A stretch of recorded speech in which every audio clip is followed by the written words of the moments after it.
Hey guys. Hey guys, this is my friend Sam. What's your Twitter handle? A lot of people might know you with that. I am at Caradal, Caryydal, or Terilien. Yeah. We tried to stream this before, and without Hangouts, I'm pretty worthless as a streamer, I guess. So it was, from my understanding, it was probably hilarious because it was just me saying yeah and you talking without any sound coming from your end. Yeah, so I'd be talking about some historical topic, and Serp Kerp here would just be saying, yeah, and it seemed like he was some schizophrenic talking to a wall. It was amazing. Anyway, what I really wanted to talk about is I want to contextualize the viewpoint that a lot of traditional Catholics have with church history. Once you get deeper into church history, you understand the current crisis in the church a lot better if you understand it in the light of previous crises, especially like the Christological crises of the first millennium. It really makes you doubt something like sedevacantism could be possible. But I'm not that well read up on talking about Christological crises now, so we're just going to talk a little bit about the Protestant Reformation because Sam's pretty well knows a lot about the topic, and I can relate Vatican II to the Fifth Lateran Council, which I think works really well. But let's define what traditional Catholics think the current crisis is going on, what happened. From their point of view, if you go in 1960, right when the 50s end, because the 50s for some bizarre reason is this golden time, even though if we look back at the 50s, much of the chaos that happened during the 60s and 70s really was happening in the 50s. It just wasn't as loud. Like they didn't turn the music all the way up yet. Yeah. So when you go into 1960, the Catholic Church is doing great, but we know really that the modernist crisis is going pretty hardcore. The reason that all these bishops are so bad is because this is just something you just have to learn with age. Democracy and liberalism is complete and absolutely wrong in every way you can imagine. Most people are incapable of learning something on their own for the most part. And 80 to 90% of people are NPCs and will always defer to authority. That's just the way it is. I'm not saying that these people do need to be saved.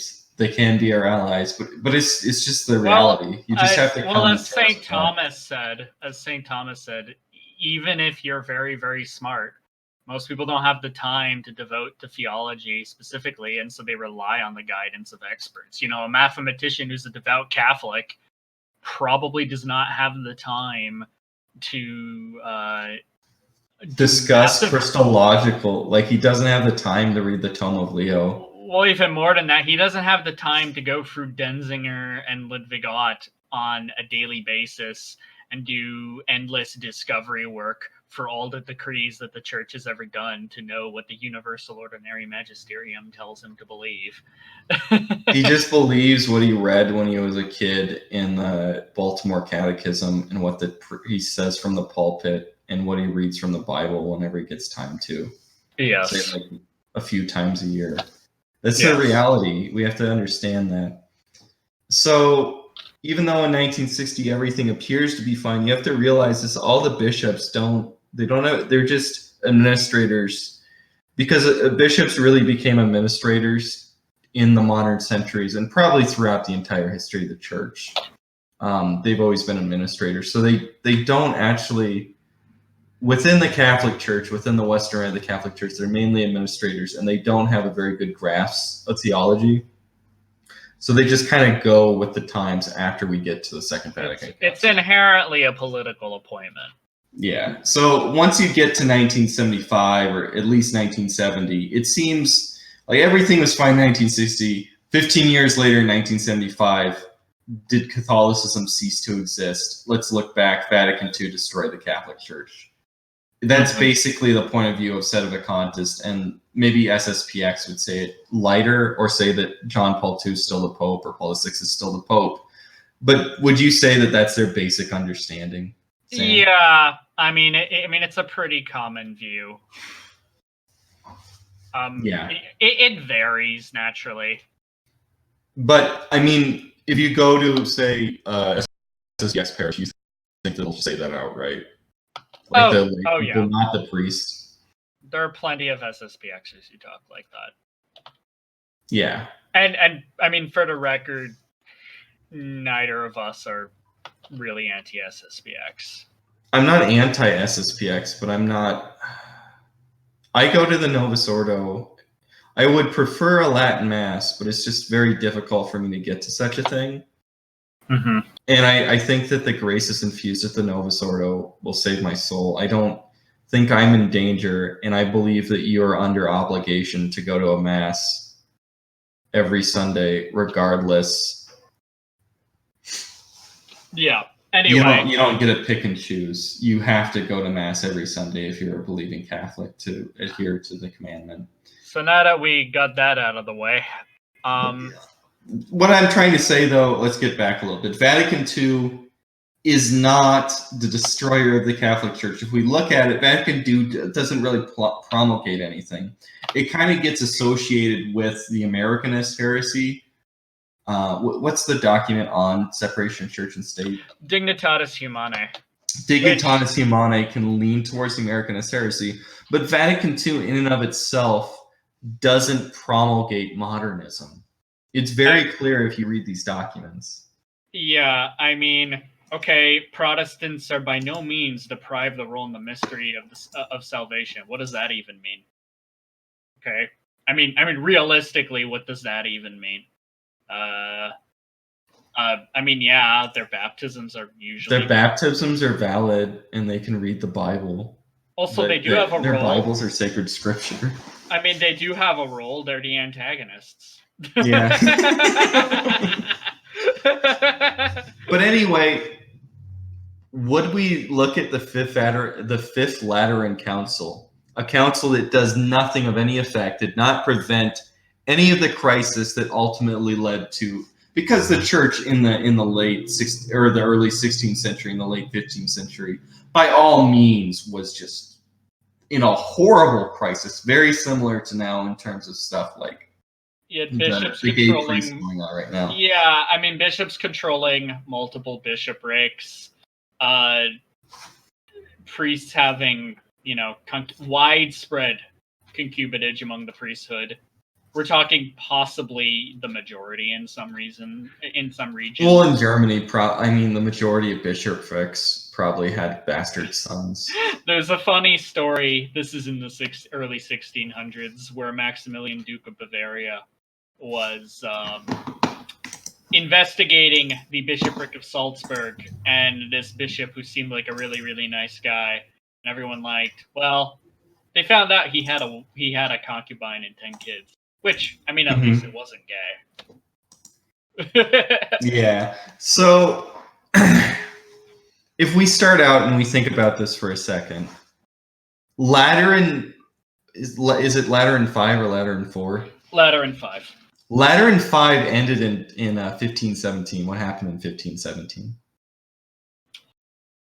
A little Augustinian monk started to think that grace, he started to think what would later be called Calvinism was grace, and this thing exploded into one of the greatest crises of the second millennium in the Christian church. Yeah. And Lateran 5 did nothing to stop this crisis. But Lateran 5 didn't cause the Protestant Reformation.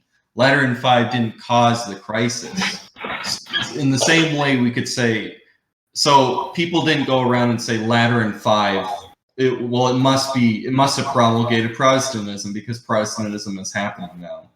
No, Lateran 5 really is to Protestantism as Vatican II is to this modernist crisis. And when we go back in history, right, the Protestant crisis was happening in the 14th a little bit with Wycliffe. But what the Hussites really are Protestants. Well, they were, and they took over an entire country, and the church ended up having to compromise with them and basically recognize the Eucharist rite, which allowed them to commune under both species. Not that big a problem, but it definitely was a concession, and it was unfortunately politically necessary. I mean, they weren't fully recognized by the Holy See, and their relations were extremely strained. But it goes without saying that Protestantism isn't something that just arrived in 1517, just like the crisis of modernism doesn't arrive in 1965. I mean, you had the Waldensians in the 12th century as well. And in fact, they kept existing until the Protestant Reformation, at which they joined the Calvinists eventually, right? Yes, they did.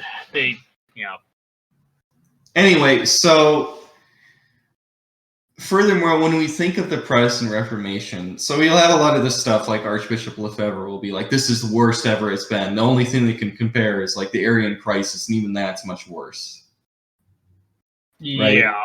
Or this is much worse than the Arian crisis. This is the biggest disaster. I don't know. You can say the Pope's not the Pope, or so on and so forth. I'm not going to denigrate Archbishop Lefebvre that much, but the Protestant Reformation was like... It was apocalyptic. It was apocalyptically bad. People forget that Austria, Poland, almost all of Germany, and possibly even France, also Hungary, were turned over to Protestantism. So, France was hanging by a thread. At the peak of the Protestant Reformation, roughly 70% of the Austrian population, and even more of the Habsburg monarchy, because Hungary and Bohemia were Protestant. The only parts of the Habsburg monarchy, for example, that remained majority Catholic were Tyrol and the tiny portion of Croatia that they controlled. The rest had become majority Protestant. Hungary was overwhelmingly Calvinist, with the interesting exception of Transylvania, which had a massive amount of Unitarians. Oh, yes. People also forget that Unitarians and Arians were a sizable minority during the Reformation, too. Yes, and they were allowed to freely preach in Poland. They just died off because those religions don't last very long. It's seen through the grace of God, the Trinitarianism, that heresies and schismatic groups that keep the Trinity tend to last a lot longer than Unitarians do. Well, once you deny the Trinity, what essentially happens is you have to get rid of the Gospel of John. And at that point, that's a really, really slippery slope. Yes. But yeah, I think somebody, like a side note, somebody actually took the Bible or took the New Testament and threw out everything like John wrote, and then they called it the Arian Bible, and it's a thing you can print off Amazon now. It's really the Arian Bible, and it's just the Bible without John's. So, how about we talk about the situation in France? Yeah, you should go into France. But first, I want to say something about this. We must remember, as now there could be many crypto-modernists. There is also, in that time, many crypto-Protestants. And Paul IV was extremely terrified that his successor would be a crypto-Protestant. Yes, and that's where his disciplinary cum ex apostolico, I believe. That's what caused him to promulgate it, because he was legitimately terrified that the front runner for the papacy was going to be a Protestant. And so he came up with this really insane, well, not insane, but very, very extreme bull saying that anyone who is even suspected of being a heretic among the prelates is to be deposed immediately without a sentence being passed. because of how severe the situation was. Now, France is a very, very interesting case. So about 10% of the population ended up becoming Calvinist in 16th century France, but about 40% of the nobility became Calvinist, which is really quite terrifying. 40% of the elite. And there was a genuine fear that what happened in England was going to happen in France, where the elite, where a clique basically takes over after the death of Henry VIII and promulgates all these reforms and brutally suppresses Catholicism throughout the British Isles. Well, they thought that that was going to happen in France too, and they were not wrong to think so. It's what caused St. Bartholomew's Day massacre. And so one of the interesting things is that Henry III of France, when he ascended to the throne, he was basically a nominal Catholic, probably a homosexual. And France was deeply polarized between the Catholic League and the Protestant League. But the big problem with the Protestant League is that the next in line to the French throne was Henry III's cousin, Henry of Navarre. And he was a Calvinist, and he was the head of the Protestant League. And what's interesting is that Henry III He was the head died. of the Protestant League as a Calvinist. How is that surprising? Yeah. Well, no, I mean... You mean the Catholic League? No, he was the head of the Protestant League. What's surprising is that he was the heir to the throne. Oh, okay. And it was really, really quite frightening, especially because, you know, to the French mind, legitimacy is extremely important. And so when Henry III dies in 1589, he ends up fighting a war for 4 years before he finally grudgingly converts to Catholicism. And then has to fight a war against Spain to prove that he's not a crypto-Catholic. Although he proceeded to not... crypto-Calvinist. Crypto-Calvinist. But what's interesting is he proceeded to grant toleration to the Protestants, which unfortunately was necessary at the time because they were too powerful. We must keep in mind before Louis XIV did revoke this, and this is also seen as in Poland and Germany before 1648, or at least the beginning of the 30 Years' War. The Jesuits and the other holy orders that were helping the cause of the Counter-Reformation did convert large swaths of France back to Catholicism, and the vast majority of Poland and large areas of Germany, and the vast majority of Hungary. Yeah, so what got Henry IV assassinated was the fact that he was actually intervening on behalf of Protestants in Germany near the end of his reign. And there were multiple attempts on his life. So it was a really close call, because had France become Calvinist, it's very likely that Italy, northern Italy at least, might have flipped too, because there was a lot of grumbling in northern Italy. And the main thing that prevented northern Italy from flipping was the fact that Austria, Spain, and France all had interests in the region, and they were all Catholic. But had France become Protestant, Italy could have turned as well. Then the Pope would have had to flee, so it would not be the See of Rome, it would be the See of Toledo. Or something like that. It's very, very likely that had France been lost to Protestantism, northern Italy would have flipped, and basically only the Iberian Union would have remained Catholic. Here's something we have to remember. John Calvin, when he wrote what he wrote and when he lived, the Institute would have, like 100 years later, it would have surprised the hell out of him to think that what Scotland and Netherlands, that's all I get. He was writing, and the intention and his belief would be that France would be the center of the Reformation, in the center of the Reformed world. And I mean, 40% of the elite did become Protestant in France. It was really, really, really quite terrifying. Can you say something in French for me? What? Quoi? All the world will rejoice that Christ has not died for all the world. Tout le monde va réjouir que Christ n'est pas mort pour tout le monde. Pour tout I le just love that. monde. Soon all the world will rejoice that Christ did not die for all the world. Anyway, so a lot of times when Catholics that aren't that educated on church history look back into the Protestant Reformation, oh, it was just a schism in Northern Europe. Everything else everywhere was fine. No, it was very, very close. Yeah. And most educated people thought that Protestantism would be right because the way that, like, a lot of it had to do with the idea that Erasmus reattained the core, like the true scriptures, right? And that now all these people are retranslating what Erasmus is translating, and the Catholic Church is really slow, and they're not making their own translations at the same time.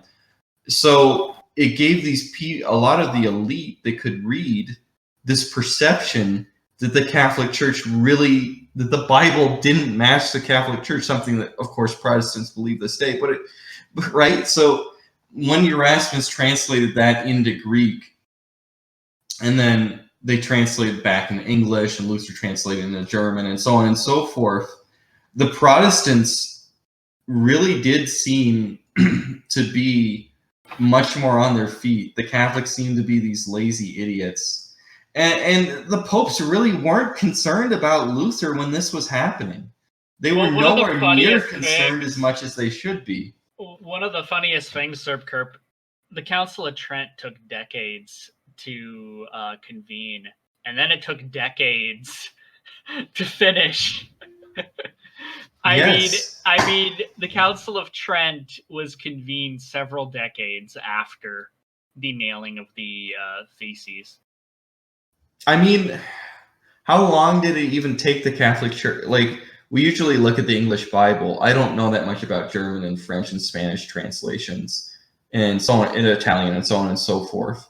But the Protestants translate the Bible into their own language, into all those languages first. I mean, the Catholics didn't even make a New Testament until 1582, when Erasmus published in 1516. So it did give them this justification that the Catholic Church, like, the Catholic Church was not respondent until, Trent started. It really wasn't that respondent to this. Well, let's think of what it would have been like to be a Catholic living in the 1530. Okay, Sack of Rome was in 1527. So the Ottomans have just taken Hungary. Hungary's overthrown. Yeah, it's completely overthrown. You have this newfangled heresy spreading like wildfire throughout Europe. The Lutheran mercenaries of the Emperor just sacked Rome, okay, after mutinying. England is schismed, or England hasn't even schismed yet. Let's skip to, like, not even 1530. Like, later in the 1530s, England schismed and then destroys all the monasteries. Overnight. Yes. And then after Henry VIII dies, they deny transubstantiation. They drop the 39, the predecessors to the 39 articles, deny transubstantiation. Mm-hmm. It's taken over by Scotland just gets overrun by Calvinism, really. That's like probably the most popular Reformation. Yes, it quickly became extremely Calvinist. All Scandinavia schisms and becomes Lutheran. Yeah. Here's something else that I don't know if we mentioned this so far. Arians and Unitarians start running all over the place. You have communist death cults forming and, like, overrun Munster.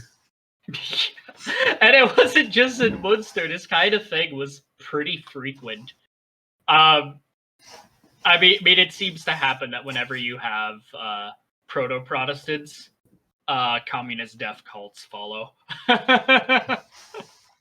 So you have communist death cults. The Muslims are going to conquer Europe. Rome gets sacked. The church is completely irresponsive. The popes don't even care, really. They're just playing politics. France is on the verge of being overrun by Calvinists. And the emperor himself, who is somewhat like, am I remembering this wrong? But Charles V, I mean, he believed in the sacraments, but wasn't he like sympathetic towards the Lutheran understanding of grace? that was his. Is that a misconception? That was his younger brother. Oh, okay. Ferdinand, who took over after him, and he's the one who brokered the Peace of Augsburg. Okay, there you go.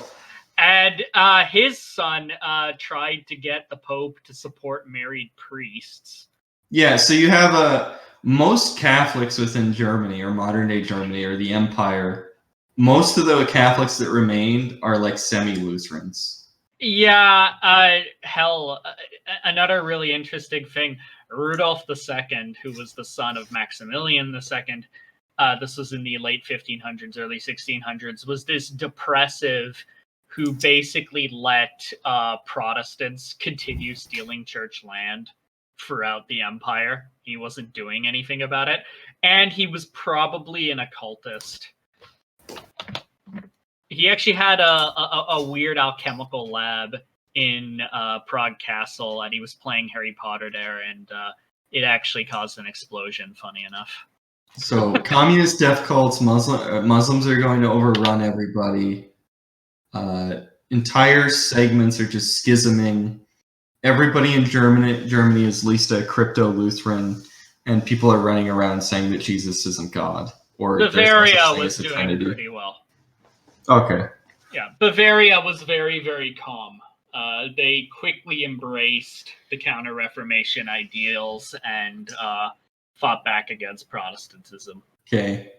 So let's fast forward to describe how the modernist heresy starts. Mm-hmm. The modernist heresy doesn't start at Vatican II. It starts with a movement within Protestantism and spreads slowly throughout Protestantism and eventually starts attacking Catholicism. It starts with the rise of emotionalism within Protestantism, a movement that becomes known within Germany as Pietism. Mm-hmm. Pietism emphasized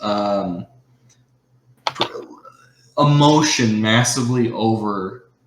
So it emphasized emotion and this understanding of the simpleness of the original Christianity, and was very. Luther himself, of course, was a fideist. It's a very anti-reason understanding of religion, and that there was, of course, a schism within the Anglican Church when this went there, and the version of Pietism within the Anglican Church became the Methodists. Yes, in the 18th. So, yep. So you have these people, and then it spreads into the United States, and you have this emergence of this emotionalistic religion, very deeply in the 18th century. Religion becomes something that's very emotional. Of course, the Enlightenment should be viewed as it's not the era of reasons, the era of emotion. But when you have Voltaire and Hume and all these idiots that start ranting against religion, they're ranting against this emotionalism. So they're pointing to Christianity, and it's this absurd thing of all these Protestants disagreeing with each other. And then you have all these Protestants just say, I can feel what's the true doctrine. I don't need to describe it. So that's where you get to this understanding of rationalism. But if your faith is based off of emotion, you don't have to justify things. And this leads into people having this compromise of this rationalistic system to try and explain religion rationalistically and then have it feel emotionally. And this is the core when you get to modernism. So you'll have something, this is very famous in modernism, you'll develop the Christ of faith and the Christ of history. So the rationalist side will say, this is the Christ of history. And the emotionalist side will say, this is the Christ of faith. And that you can have two truths within the modernist. Are you picking up what I'm saying, Sam? Yes, the double truth doctrine. Interestingly, you get the double truth idea, which was condemned by the church.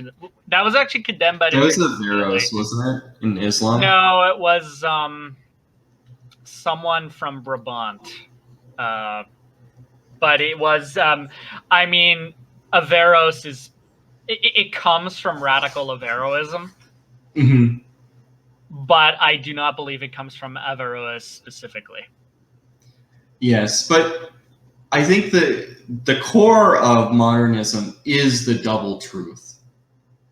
It's the belief that, okay, the Gospels are written in 200 AD. Jesus was this crazy psychopathic cult leader, but I believe in the Jesus of faith because that's emotions. That's what a modernist will believe. And the modernist, his emotions are what carries and defines his faith. And the faith is something that evolves and it lives towards now. So when we look at a Jewish modernist, a liberal Jew, a modernist Catholic, what's the Jesuit, the gay Jesuit? Father Martin. Yeah, I mean, gay Father Jesuit. James Martin. There's a lot of gay Jesuits. Yeah. So the gay Jesuit, the liberal Jew, and Archbishop Spong, or whatever the atheist Christian is. Oh God, that Episcopalian monster. Yeah, and like, what's the liberal Muslim that wrote the Zealot book? Reza Aslan. Yeah, they're the same religion. They're modernism. Modernism isn't Christianity. It isn't Judaism. It isn't Islam. It isn't Protestantism. It isn't Catholicism. It isn't Orthodoxy. It's modernism. It's this religion where your faith is this emotions that you're connected to as an individual, and this truth is revealed through your emotions, and that truth evolves over time. That's what evolves out of pietism. And that the modernist himself can believe in double truths because the truth is the emotion he feels. So Spinoza in the 17th century starts something that's very dangerous, this deep doubt and skepticism towards the authorship of the scriptures. And this is something that's born deep within Protestantism, because true full Protestants, I mean, we look at an Anglican, right? He's, a semi-Protestant, and high church Lutherans are semi-Protestants. They're immersed in tradition. Mm-hmm. They're really immersed in tradition. Yeah, their ecclesiology allows them to, accept parts of the Catholic tradition while rejecting others. It's a bit more flexible and a bit less retarded. But if you have a full Bible sola scriptura alone, what prevents you from being textual criticism? You're trusting the tradition of the table of contents argument, right? This is what the Catholics and Orthodox always say to the Protestant in a debate or something, the table of contents, but you're trusting the Catholic Church on the authorship or the date of the Bible, or what are the Bible. So these and the particular version as well, you're basically going with with a version that with our 27 books handed down. You know what? You should explain the real reason for King James onlyism. I will in a second.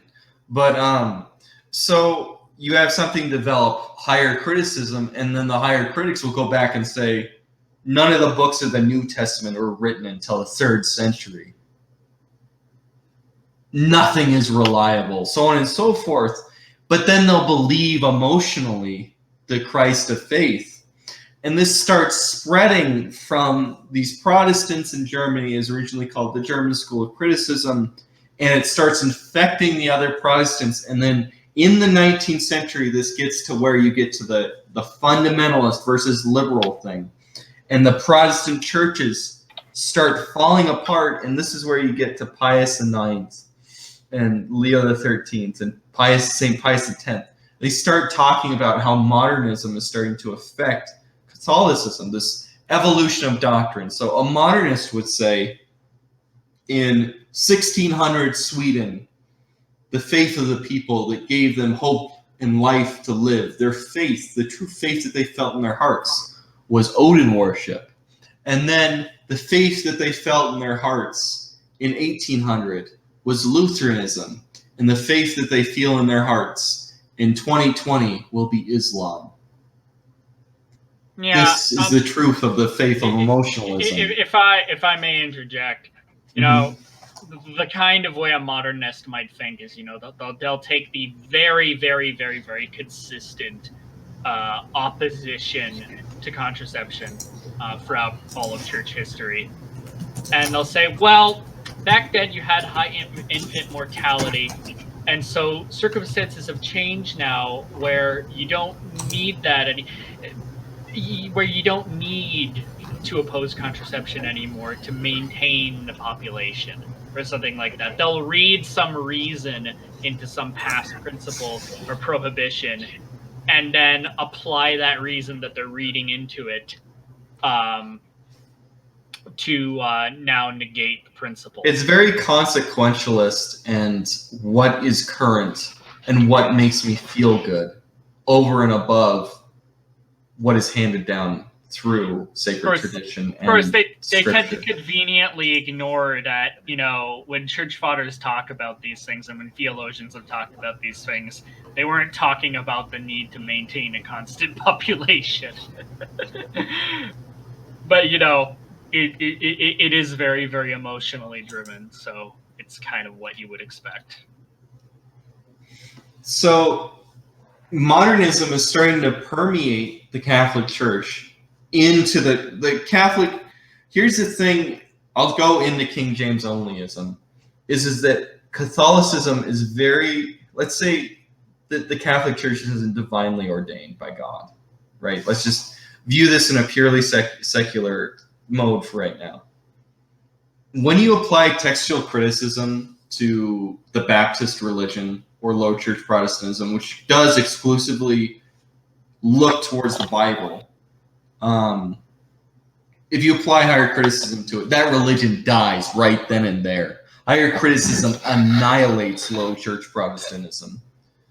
It takes a very long time for higher criticism of the scriptures to infect Catholicism because there's the sacraments, there's folk Catholicism with miracles and stuff. But when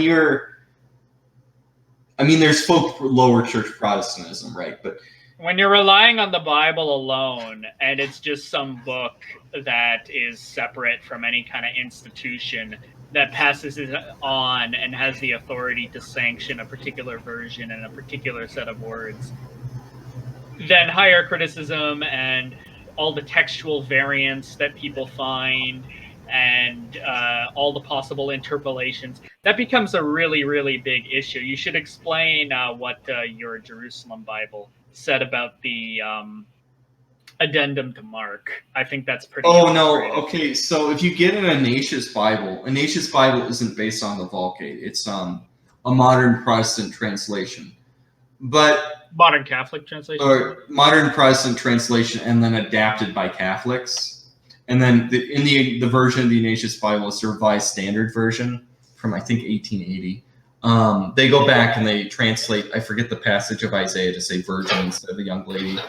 And they change all these things to be what Catholics have always translated into it. Is this very literal Bible that's good for studying, and a lot of what you call conservative Novus Ordo Catholics really prefer this Bible now. But if you look in the footnotes of the Ignatius Bible, it will say about the controversy of long versus short John in the footnotes, or long versus short Mark.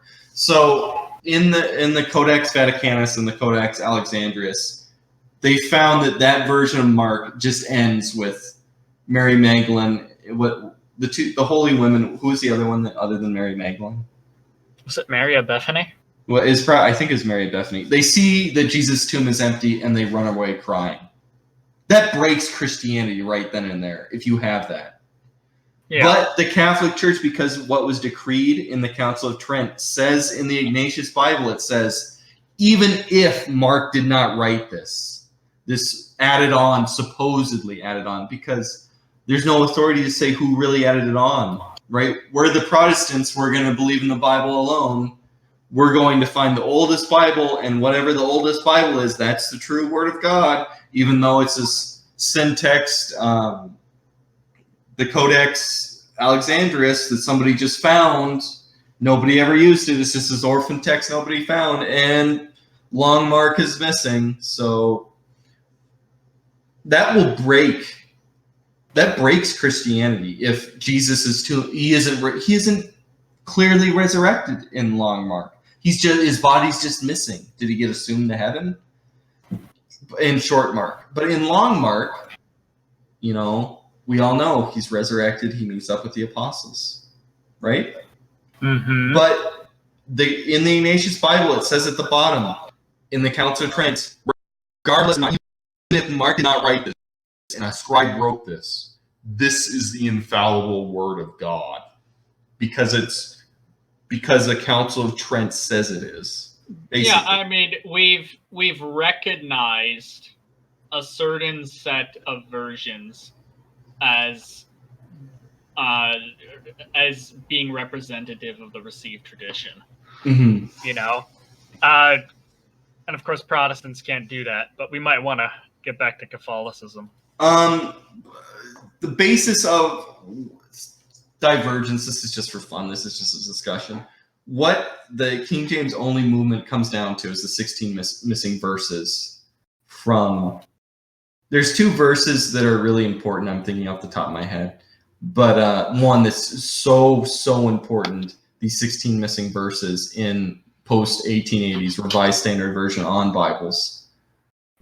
The Johannine comma. The Johannine comma, there are three that bear testimony in heaven.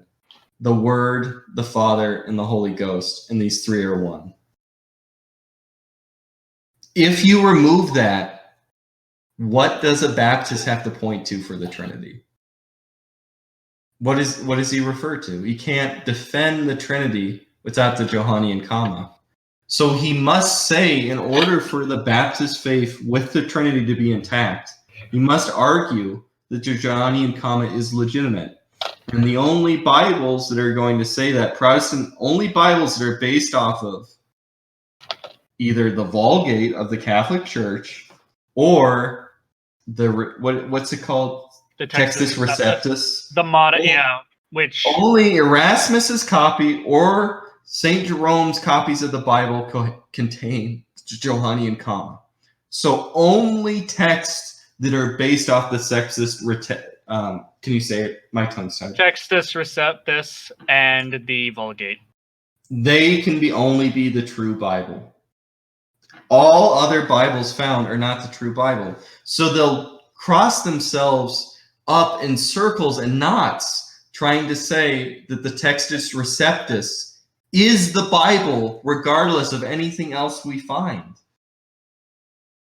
Yes. That's where King James only is. And going back to emotionalism, they have a tendency to appeal to their own subjective experience of reading. Yes. Look at what's his face. Pastor Anderson. Pastor Anderson basically says, "Well, you're not elect if you don't believe in if you're not a King James only. If you prefer the New International Version, the most popular English Bible right now, you are clearly not one of the elect." Yes, because I mean it's just so inherently obvious. I just know reading this that this is the true Word of God. Sorry, I like it. I like imitating him. Yeah. So after this massive divergence, let's go back to the rise of modernism in the 19th century. Modernism starts to permeate churches, and when you start to get in the 20th century, you have this mass exodus from the Episcopalian Church, mass exodus from the main Lutheran Church in America to more conservative denominations or flat out evangelicalism.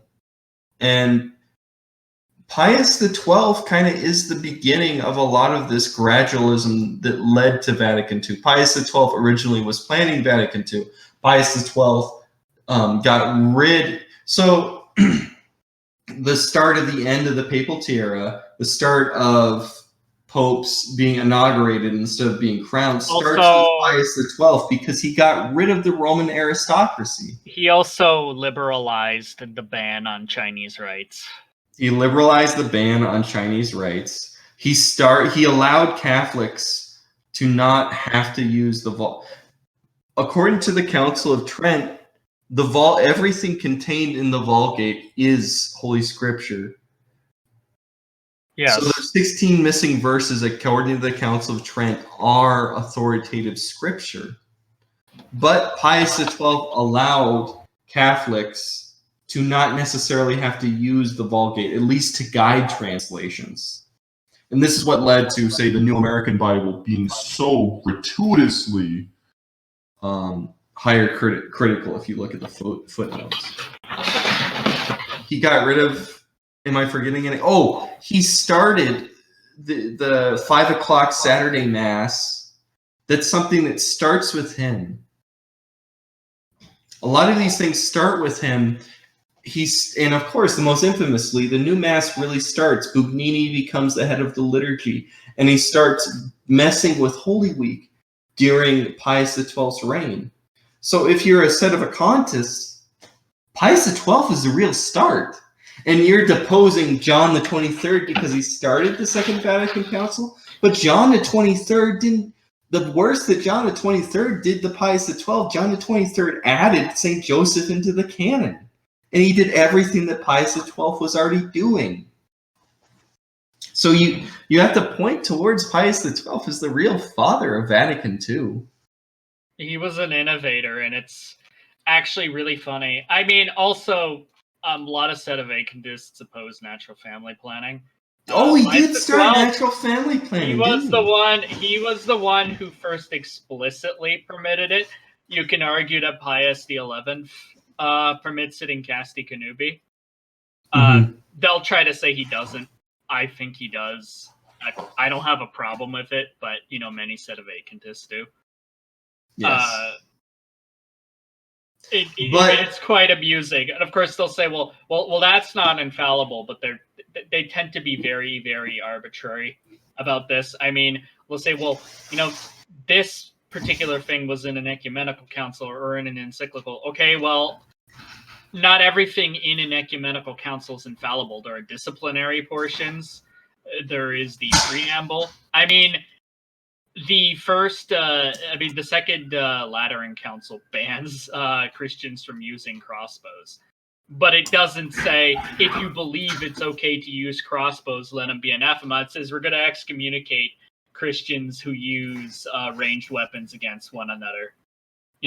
That's disciplinary. But anyway, sorry for the tangent. I just found what the real crisis that comes from the Second Vatican Council is that the popes really lose their will to be disciplinarians. That's when I start to see the crisis that starts developing and snowballs into this massive crisis of modernism. Pius XII still, to a certain extent, was a disciplinarian. But when you get to John the 23rd, and especially Paul VI, that's what falls out. Because a lot of the difference between John the 23rd and even like John Paul II in terms of reading papal documents, I mean, John Paul II starts to get ambiguous and very hard to read. But if you just looked at the Pope like a conservative, like the conservative Novus Ordo Christians are doing, just reading what the Pope's saying, what's the real difference between, say, Pius XII and John Paul II? There isn't that much. What's happening is John Paul II is not using his ability to crush heretics. Pius XII said you can believe in evolution. That's another. Oh, that's there you go. That's another funny one because again, many trads are staunchly against any kind of belief in evolution. Well, Pius XII opened the door to that as well. Yes. And I don't hate Pius XII. He did good things, but what I'm saying is that if you're going to be a sedevacantist, you have to understand Pius XII as well within his context, and that he really is the father of this gradualism which has led to Francis and the Francis pontificate. Sadly. Mm-hmm. But when you really read about Paul VI and all the hell that breaks loose under Paul VI, Paul VI has no will whatsoever to use any kind of discipline. You get this idea that Vatican II starts opening the doors to the world. Vatican II is really ambiguous. Vatican II doesn't say, like, oh, we're going to get rid of, like, priestly. Here's something that people don't understand in 2019. In Vatican II, people don't understand in 2019 is in the 1970s, a lot of priests left the priesthood. In the 1970s, a lot of priests left the priesthood because they anticipated marriage to be at any one time so that they could get married. That they appreciated, they thought that there was going to be a married priesthood. So all these people, when you have the graphic of like there's 50,000 people left the priesthood. They left the priesthood because they thought that they'd get married and they already had a girlfriend and they thought, well, I'm going to marry her now and then I'm going to be a priest again in 2 years. John Dominic Crossan is one of those. Yes. Yeah. It's actually quite comical. When you think about what Vatican II does, though, is I think the tone of Vatican II sort of revealed, and I say this with the utmost respect, the lack of spine that the Pope at the time had. Mm-hmm. And that's what ended up causing it to open the way to all these abuses. Because, okay, it doesn't say Islam is a good thing. Like, it says the church esteems Muslims who, worship the one true God along with us. The one true God alone with us. That's not heretical. Gregory VII said to Muslims that, they arguably said to Muslims that they worship the one true God. The issue is that they worship him in such a deficient manner that there's absolutely no merit to him. It's difficult to distinguish a deficient conception of a thing from a different thing altogether. It's to some extent, a meaningless semantic debate. But the point is that doesn't say Islam is salvific or anything of the sort. But it does reveal a certain laxity in discipline. Well, here, let's put it like this. What does John Paul II do when somebody's like an extreme heretic? Is Hans Kuhn, I would define him as hyper-modernistic, right? Very, very extreme heretic. He removes his priestly not his priestly faculties. He doesn't even remove his priestly faculties. He just removes his ability to teach as a priest at a Catholic university. Yeah. He doesn't remove his priestly faculties, and he should have been excommunicated. What? He's not excommunicated? That's insane. And so it starts snowballing as you have like these priests that are going around like Hans Kuhn, they're saying all this stuff. Then the bishops are like, well, I can just do whatever I want. And then so there's no discipline whatsoever. These bishops have no idea what is heresy, or they know if you say the Trinity isn't real, right? They know that's heresy. They know if you say Jesus isn't the Son of God, that's heresy. But they don't understand that if you do contraception, how can that be heresy? Like how could somebody saying that contraception is right? Well, like they're not going to crunch down on that. Nouvelle Theologie was growing a lot in the 1950s, and Garrigou-Lagrange was very, very afraid. And Nouvelle Theology is a very emotionalistic based system. Yeah.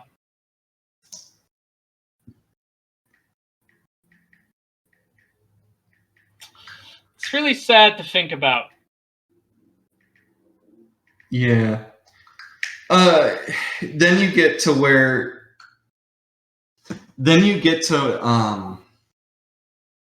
these seminaries and the convents are the worst, but the bishops aren't clamping down on them. They aren't ordering. There's just this spineless, this infused from this general modernism, this attack the church, and general Americanist tendency and liberal tendency to It's your opinion religiously. I wonder if there is. I'm going to let you express your opinion. Well, we know that left-wing people, as soon as they take control, they're stalling. They're going to, if they get control of your seminary, they're kicking everybody out who isn't gay. That's what happens. That's how you get to these pedophile priests and these things. I shouldn't even call them pedophile. That's a slander by the lizard men media. But you get to these gay priests that are going after 13 and 14-year-old boys, these pederast priests. It's because, well, that's just your own personal opinion, because we have infused the Enlightenment that I'm not going to excommunicate you. We'll just discuss it out. To get back to the topic, though, of precedents for some of these problems in the past, read the Book of Gomorrah by St. Peter Damian. The thing about pederastic and homosexual priests is that there is a cyclical aspect to it, unfortunately, where what ends up happening is Catholics start to think, well, maybe I could send my weird effeminate son to become a cleric. And they completely forget the lessons of the past, and things get lax. And then, oh boy, it starts to get really scandalous, and then there's a really, really big backlash against it, and it gets clamped against. There's something else. Because modernism is this really emotionalistic-based religion, trads don't understand that there's actually several crises and different heresies that are going on at the same time. So there's probably two main, because they all throw it into modernism because they're usually not that well catechized themselves. To be fair, modernism is the synthesis of all heresies. It is the synthesis, but there are two individual heresies I'm going to talk about. Yeah. That are heresies and are not modernism. Liberation theology and Americanism. And these are heresies that are going on throughout the world. These are two big heresies that aren't that are different from modernism. Americanism is that basically, I mean, Poland did succeed, but Poland succeeded with an asterisk and a caveat here. You got to explain that for a while. But that Americanism is we have to talk things out. The state shouldn't impose any kind of religious kick him out immediately. Okay, thanks. The church shouldn't oppose any kind of the church shouldn't be allied with the state. Religion, there should be absolute freedom of religion, absolute freedom of consciousness. Right? That's the heresy of Americanism. Yeah, it doesn't there's say a tendency to believe that the church should be run democratically, and I actually learned something interesting about this. Back in the 19th century in American Catholicism, you had a really, really big problem with things like parishioners like chasing out their priest and like basically the ethnic struggles. No, like just kicking him out because they didn't like him or because he was teaching them things that they didn't want. And this was early in the 19th century, before the immigrants started coming. The immigrants actually improved the state of the Catholic immigrants improved the state of native Catholicism. There was Susan from the parish council is a 19th century American invention, essentially. Yeah. And it comes from the democratic culture of the United States. Yeah. So you have developing the Americanist heresy and you have liberation theology, which is basically Jesus Christ died for your sins, but the church mission on earth is to create a communist society. Right? So you have these two heresies that are spreading across the world. Liberation theology is more contained within the Americas, and sometimes it gets to Africa.